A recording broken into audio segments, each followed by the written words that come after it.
Dead விவகாரத்தில் அடுத்தது என்ன?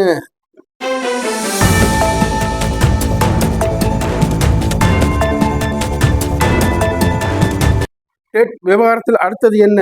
நாடு முழுவதும் இடைநிலை பட்டதாரி ஆசிரியர்கள் ஆசிரியர் தகுதி தேர்வில் டெட் தேர்ச்சி பெற்றால் மட்டுமே ஆசிரியராக தொடரலாம் என்று சுப்ரீம் கோர்ட் கடந்த செப்டம்பரில் உத்தரவிட்டது.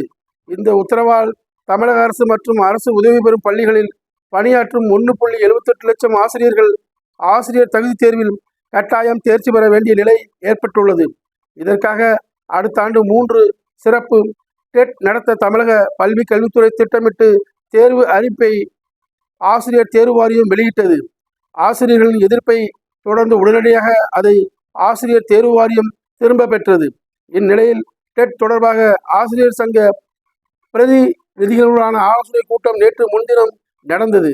இதில் ஆசிரியர் பல்வேறு கோரிக்கையை வலியுறுத்தினர். அதில் குறிப்பாக ஆசிரியர் மதிப்பெண்ணை குறைக்க வேண்டும், ஆசிரியர்கள் முதன்மை பாடத்தில் இருந்துதான் கேள்வி கேட்க வேண்டும் என்பன போன்ற பல்வேறு சலுகைகளை கேட்டனர். மேலும் சுப்ரீம் கோர்ட் உத்தரவு தொடர்பாக டிசம்பரில் ஆசிரியர் சங்க நிர்வாகிகளுடன் மத்திய கல்வி அமைச்சர் தர்மேந்திர பிரதானை சந்திப்பது என அமைச்சர் மகேஷ் ஆசிரியரிடம் உறுதியளித்தார்.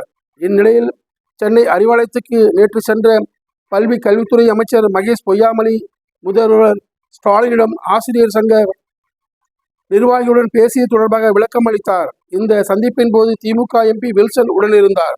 ஆசிரியர்களை அரசு ஒருபோதும் கைவிடாது என்று முதல்வர் ஸ்டாலின் அப்போது உறுதியளித்தார். மேலும் சுப்ரீம் கோர்ட் உத்தரவு தொடர்பாக எடுக்க வேண்டிய தொடர் நடவடிக்கைகள் குறித்து முதல்வரிடம் ஆலோசனை நடத்தினார் என்பது குறிப்பிடத்தக்க ஒன்றாகும். நன்றி நேயர்களே, நான் மீண்டும் உங்களை அடுத்த பதிவில் சந்திக்கின்றேன். நன்றி, வணக்கம்.